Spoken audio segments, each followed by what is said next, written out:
हमारे लोकप्रिय विधायक श्री सुरेंद्र चौरसिया जी, मंच पर हमारे सभी सम्मानित प्रभात राय जी से जुड़े हुए सभी अरुण सिंह जी और सभी प्रमुख लोग हैं इस क्षेत्र के, बहुत बड़ी संख्या में मातृशक्ति है। मैं केवल 2 शब्दों में अपनी बात कहना चाहता हूं कि कोई प्रभात राय जी ने जो काम किया है उसकी चर्चा आप सब जानते हैं, लेकिन केवल मुझे एक प्रसंग ध्यान में आया। अयोध्या से पधारी, यहाँ पर कथा व्यास के माध्यम से आप लोगों ने सुना होगा, एक बहुत प्रतापी राजा थे और उनके दरबार में एक बहुत बड़े विद्वान थे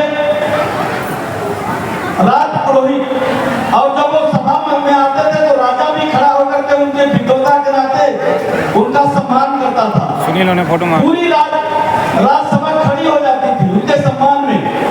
एक दिन राजा ने पूछा, राज पुरोहित, विद्वान व्यक्ति विद्वता बड़ा है या व्यवहार बड़ा है?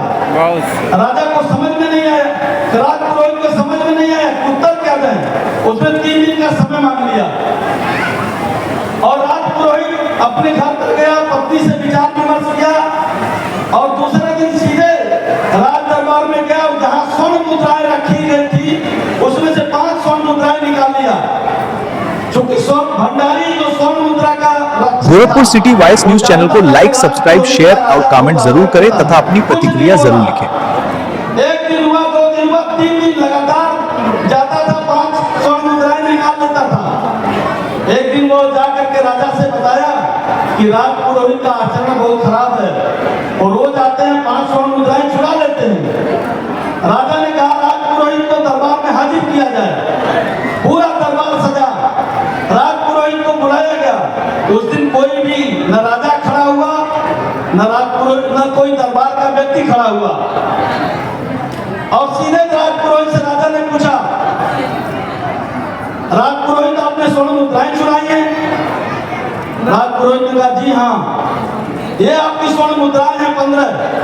3 दिनों में मैंने 5-5 स्वर्ण मुद्राएं चुराई हैं। तो राजा ने पूछा जब देना ही था तो चुराए क्यों? राज पुरोहित ने कहा आपके प्रश्न का उत्तर देना था मुझे।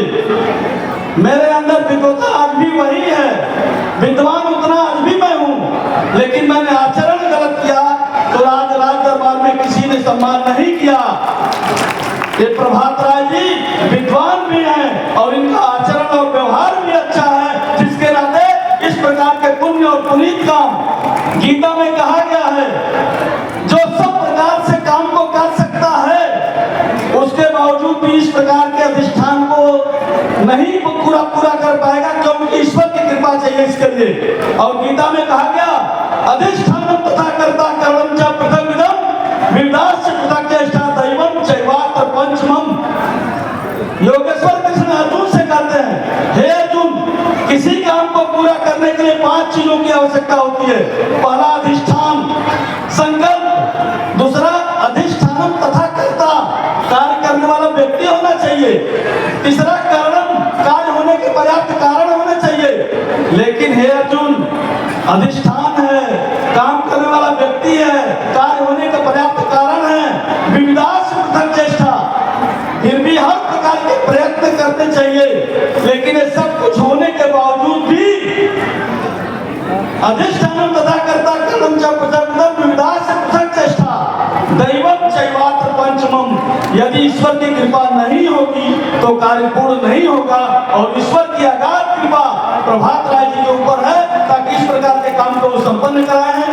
मैं आज के अवसर पर इस पुनीत काम के लिए उनका हृदय से अभिनंदन करते हुए आप सबको प्रणाम करता हुआ और प्रभात राय जी को विशेष रूप से आभार करूंगा कि आप सबके इतनी बड़ी मातृशक्ति और हजारों की संख्या में मुझे दर्शन करने का सौभाग्य प्राप्त हुआ।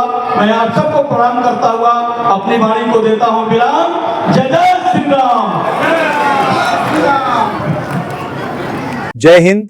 मैं उमेश कसेरा है वंशी और आप देख रहे हैं गोरखपुर सिटी वॉइस न्यूज।